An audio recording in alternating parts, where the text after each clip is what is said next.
Hi and welcome to Shelflife. Feminism is a subject that continues to make headlines. To be or not to be a feminist is a hot button question that gets commentators, politicians and writers thinking and talking about its relevance and the multiple ways that people interpret and make use of the term. I remember a boy calling me a feminist when I was about 10 and being very happy with myself afterwards. Heavens knows what he thought he meant, but it sat well with me and it's been part of my identity ever since. Anyway, Rachel and I thought it was about time we had a special episode featuring some of the funny, smart, brave and sensible women that have caught our attention recently, doing what they do best, whether that's writing code, publishing, arguing or surprising. And let us know what you think on Twitter or Facebook. But to kick things off, we crashed a Girls to the Front gig to see how a group of young women are using the 1990s Riot Girl movement and zines, lyrics and conversation to make a space for performance and political expression. Any event or any group, anything that focuses on women is super important. You know, we live in a patriarchy where everything that is male-based is celebrated. Like if we can get women, girls to the front, you know, where we belong, side by side, then, you know, we're getting somewhere. We decided to put on the event because it's the first anniversary of the Sydney Girls Club, which is an online kind of group for women to come and talk about whatever they want. But also, we kind of decided to do it around about the time that the budget cuts were announced, and we figured we might as well do it for a good cause and raise some money for the shelters that were facing cuts to their funding.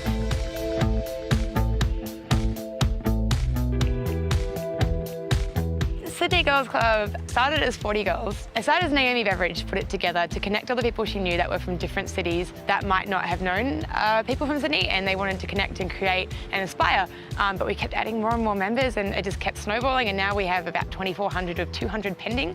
So we put on events like picnics, lots of fundraisers and things, but it's really just like a forum just to talk online about issues you might be having. If you don't really have that many female friends in real life, you can come together to these amazing women and, you know, find answers for the things that you need. It's not just for cis women, which are women that were born biologically female. It's for anybody that identifies as woman or as non-binary or gender fluid. So we figured that girls would be a catch-all term and wouldn't be very like girl. You have to be a girl. You can just identify as being a girl, and that's fine. That's what we're about. Women having a voice is important because so many times in so many instances, you know, we're sort of pushed to the back a bit, which is why we're saying girls to the front, to encourage this without seeming like bossy or pushy. You know, girls, like, it's really time to step up and take our place and to say, I'm here, I'm not going to just like cower in the corner. Obviously, Sydney Girls Club runs via the internet, so even though you're all talking in the same space, you're not really in the same space, so it's really good to see people in real life. We've been learning about the feminist movement through the Sydney Girls group, which I'm a member of, and He for She, which we all heard about, you know, where men are standing up for the equality of women as well.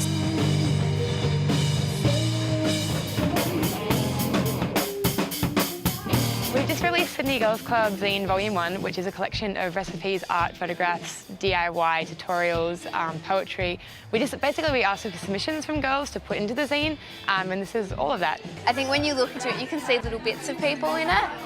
And yeah, I'm really excited. There's like over 20 contributors, so there's a lot of different stuff in there. And you know, some of it's super detailed, some of it's very simple. People get to come and show off what they can do, whether they're performing on stage or selling something. People get to come and connect and network. They get to come and be inspired and think, hey, I could make that, or I could do that, or I could sing. Yeah, I'm going to do that. So yeah, they get inspired. It's really important for us to have a platform where we feel comfortable enough to be able to spread these ideas and talk amongst each other. Like I've been on other various, you know, groups and whatnot, and it's been really male dominated and I haven't really found my voice, but in Sydney Girls Club I've really been able to find my voice, and it's really important for all women to collaborate, you know, to fight patriarchy.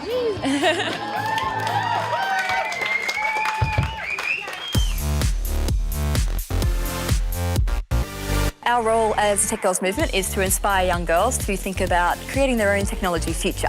So we're here at Microsoft today, which is very exciting. We have about 160 people here, mums and daughters particularly, a few dads as well.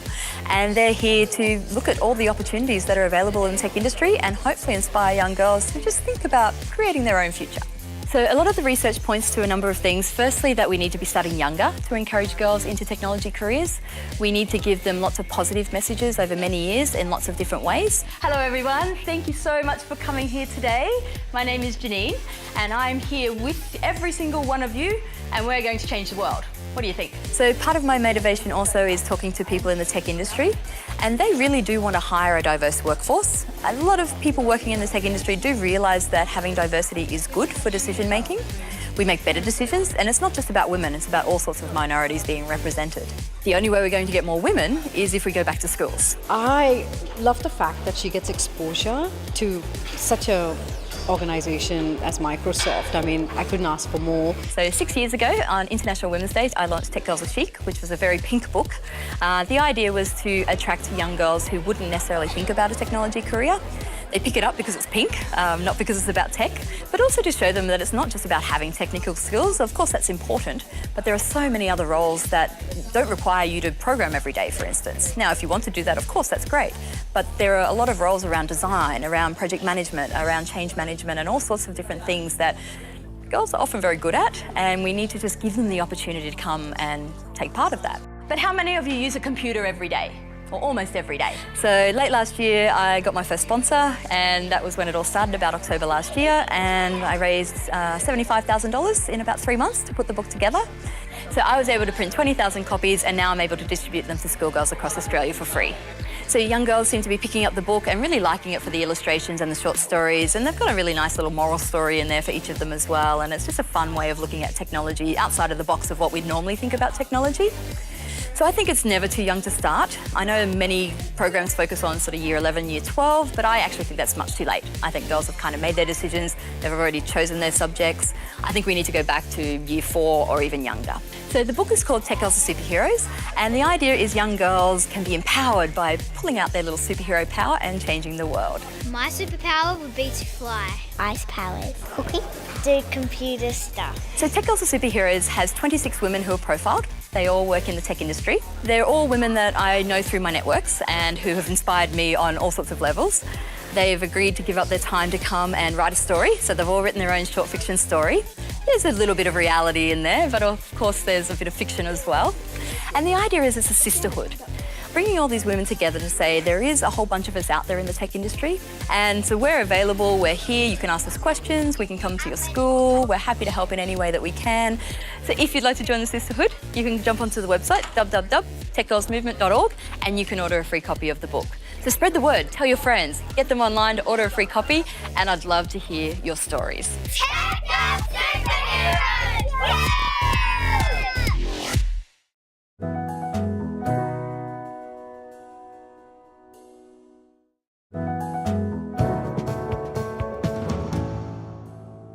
She's been labelled a radical feminist, a man-hater and someone who's against sex. But that hasn't silenced Swedish author Kasia Ekman. Shelflife caught up with Kasia during the Festival of Dangerous Ideas. I'm not any kind of feminist, I'm just a feminist. I mean, that's all. You know, I just believe in equality between men and women. And I think that's possible, to have a world where actually men and women can live together and respect each other. Without buying or selling each other, raping each other, you know, oppressing each other, or all these other things that are going on. Well, when I started writing about prostitution, I had no idea that that was so controversial, you know. I'd been a journalist for, you know, about 7 years, and I'd written things like, you know, I want to destroy capitalism now, or, you know, down with a king in Sweden or something like that. Nobody cared, and you would think that would be controversial, you know, changing the whole economic system. But apparently, you know, that's an idea that's kind of respected, like, you know, people have that idea and, you know, they're there, that's okay. But when I wrote, you know, prostitution is bad, you know, I believe it's exploitation of women, whoa, like, I would get all these, this was before, like, Twitter and Facebook and all that stuff, so I would get all these hate mail, you know, and people would assume I was a certain kind of person, like, because I thought that, you know, I hated men, I hated sex, you know, I had, you know, personal problems, you know, just because I thought that men and women can actually meet and have sex without paying each other. Halfway through the writing of my book, I started seeing articles appearing in the Swedish press saying, we have to legalize surrogacy. And I said, whoa, you know, this is the same thing. First of all, the arguments were the same. You know, it's free choice, a woman has the right to decide about her own body, you know, basically kidnapping the feminist argument. But also the fact that, you know, we have two industries here who are selling the female body in different ways. You know, in one of them, it's sex, and the other one is children. So it's the basis of oppression of women throughout history, where women are supposed to renounce their own desires for sex or for children, for the buyer's sake. Because the buyer wants sex, it's, on his terms. And because the buyer wants children, she has to give it up. And I also think, in surrogacy, there's another factor too, of course, the children, because they're being effectively bought and sold when we're talking about commercial surrogacy. You're paying a woman in the moment that she's handing over her kid. If that's not baby trade, I don't know, what is baby trade, you see? And they have all these ways around it, oh, you're not paying for the baby, you're just paying for the service of pregnancy, pregnancy would be a job now. But then again, you're not paying random women all over the place to be pregnant. You're paying them to give up their baby to you. And you're depriving that child of its mother and the mother of its child just because you want to have the baby for yourself. And nowadays, that's considered a human right or something. I haven't really changed my views, no. Actually, they're stronger now because I've been traveling so much and I've been seeing so much, and I've been seeing the sex industry in all these countries.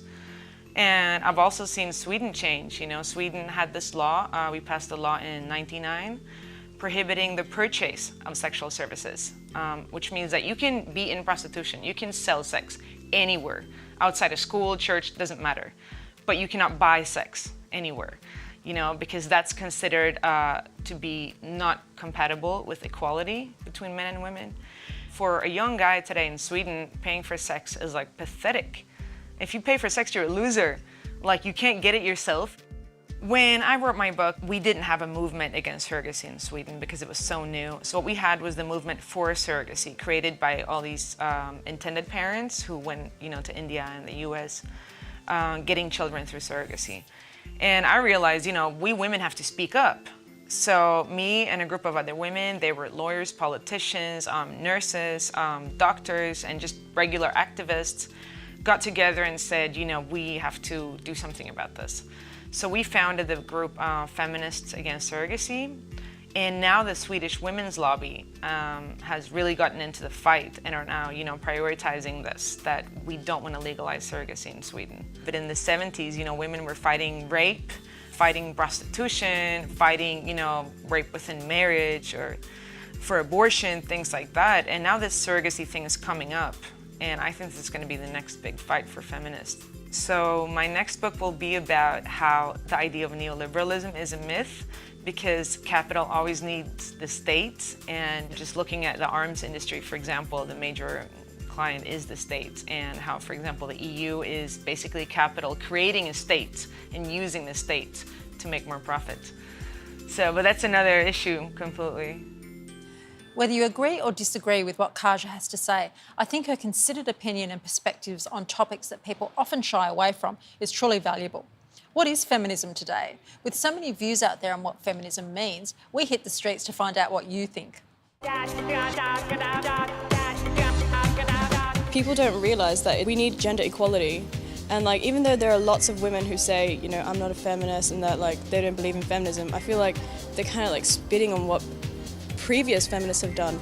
We are here today because of what they have done. Men and women really are two sides of a coin, and what women can do is the same that men can do as well these days. Be able to be who they are and not be discriminated if they're a girl or a boy. Being a feminist, I'd have to say, is not only being treated as equal, but being looked at as one as everybody else, as equal to not only females but males, and yeah.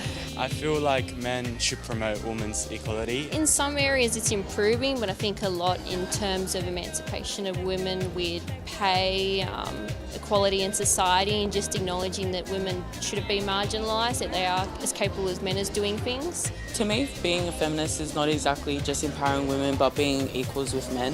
In the past history, we've seen that women have to fight their way, to have opportunities in life, the same rights to education, the same rights to money. So to me, being a feminist is being equal with men, not being above or below. I think they should be given more rights. They should be given more freedom to express themselves. But I think we're getting there. We're heading in the right direction at the moment. Seeing the world equally, not seeing it through the eyes of a man or a woman, just seeing it equally, that, you know, a man has the same rights as a woman does. You know, just being on par with one another.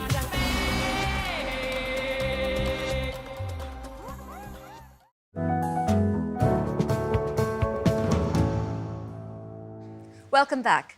In 2014, a design graduate from the University of Western Sydney launched a digital publication to help aspiring and creative young designers transition from uni into the working world.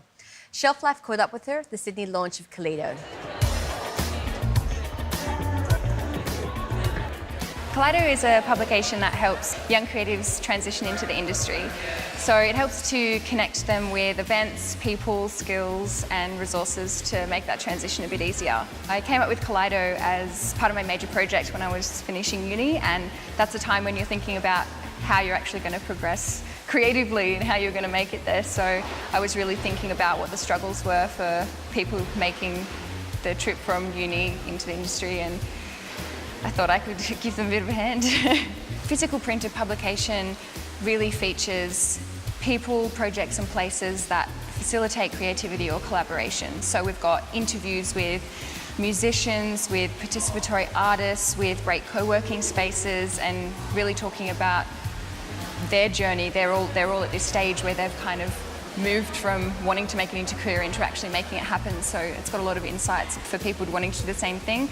It also allows for submissions so that young creatives have a chance to actually have their work published, and it also includes a whole bunch of events and sort of secret Sydney gems that you should really check out if you're at that stage. Because we run the website as well, we have a lot of contributors that make the Kaleido team. So I feel like it's a really good opportunity for these young creatives to actually be involved with Kaleido and get their work out there. I actually have a lot of women working on this project. Most of my collaborators are young creative women who are kicking butt, and it's amazing to see. They've been there from day one, and I really felt like an event was a really important way to actually launch this, because I think you can have all of that information there and that's really important, but being in a physical space and actually making those real life connections and being able to network with people that you can collaborate with while also learning from industry is such an important part of it. We've got a fantastic female artist who's curating a gallery for the night. We've got a couple of fantastic filmmaker and designer speakers, as well as Gemma O'Brien, who's a typography legend. The response has been incredible. We ended up selling out to capacity tonight, and the speakers have just finished who have been absolutely fabulous, and everyone's having a great time. I'm absolutely stoked. I'm hoping that we can throw events like this a couple of times a year when we actually release the publication, so that people really do get both sides of the Kaleido experience. I kind of see there being different core audiences for Kaleido. You've obviously got your brand new graduates or your students who obviously want to pursue something in creative fields. They're the ones who want to access this information and need to be able to find where it is. But I also see this as a really great opportunity for industry to actually connect with these people, because it's all about the services that they're offering and the events that they have and the spaces that you can collaborate in that some people might not know about. So I think it's a really great platform for them to actually connect with the right sort of people as we move into a more collaborative sort of way of working. I've been really lucky in finding some really strong and inspirational creative women who are showing that you can do whatever you want and you don't have to worry about that division, you can still rock it.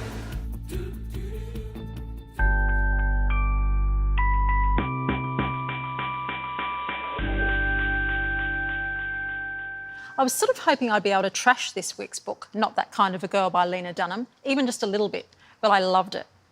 I was finding it hard to believe it fair that someone who already had a hit TV series and been interviewed by one of my literary idols for one of my favourite magazines, that's Joyce Carol Oates for Vanity Fair, all before her 29th birthday, would be able to write a memoir I would appreciate. But I didn't just appreciate, I really loved it. Diagnosed with OCD when she was 11, Dunham has spent a lot of time in therapy and is, naturally, happy to discuss it. She deals with mental illness in a way that's refreshing because she's so straightforward and upfront about it. She doesn't shy away from her vulnerabilities. She uses them. Her life is her art. A number of critics have compared her to Woody Allen, and on the surface I can see what they mean, that anxiety-fueled, awkward, undisciplined intellect. But what made her stories about herself stand out for me is her ability to merge her identity and herself. As far as I can tell, she and her persona are one and the same, which may account for some of the backlash she's received in America. She's completely unapologetic about being herself. Her honesty is confronting, it's sometimes excruciating, and maybe people just don't know where to look. Or maybe the backlash is because she's not at all mainstream, but is still enjoying mainstream success. Much like the awesome David Sedaris, Lena makes use of her family life and family members throughout her work, and even starts the book with an apology to her parents and sister, saying, "I'm sorry for doing this to you again." Lena introduces the book by saying, "I'm a girl with a keen interest in having it all, and what follows are hopeful dispatches from the front lines of that struggle." I, for one, was happy to learn from this young woman. For the last few years, Roxane Gay has been writing regular opinion and feature pieces for some of the big online dailies. Now she's brought versions of these essays into a collection rather enticingly called Bad Feminist. Now, I love this title, and I was really excited to find out what it might mean. Gay tells us in her intro that as someone who once rejected feminism because it basically meant being an angry, sex-hating, man-hating victim person, her words, not mine, she's now come to see that feminism is A, not that, and B, that the things it really stands for are more complicated than what feminism and pop culture might have us believe. Gay's intention is to complicate what we might understand feminism to be. Then comes the warning. In speaking up about the issues in the book, she doesn't want to become a poster girl for a movement. Poster girls inevitably fall off the wall. And Gay knows she'll probably fail those who appreciate her politics because she's human and messy. She's not infallible. She doesn't have all the answers, and she doesn't always do things by the good politics book. Like all of us, she often stuffs up. She is, according to her own book of law, a bad feminist.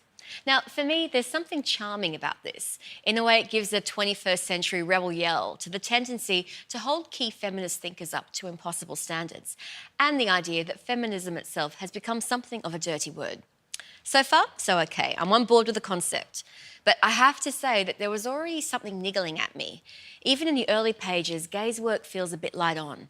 While I wasn't necessarily looking for hardcore theory, it's not that kind of book, the examples of why Gay is a bad feminist are pretty mild-mannered. She fails at feminism because she loves dancing to Robin Thicke songs, because she loves wearing pink, because she hasn't read enough feminist theory, and because she's happy to play dumb with repairmen. It just all feels a bit wanting. There's no real grist, no stick-it-up provocation, which I think the title promises. By the end of the intro, Gay's bad feminist is already feeling more like a kid who wants to get badass but won't get out from underneath the bed. And I've got to say that this feeling didn't leave me as I made my way through the 40 or so essays, which was a real shame because many of the topics deserve attention.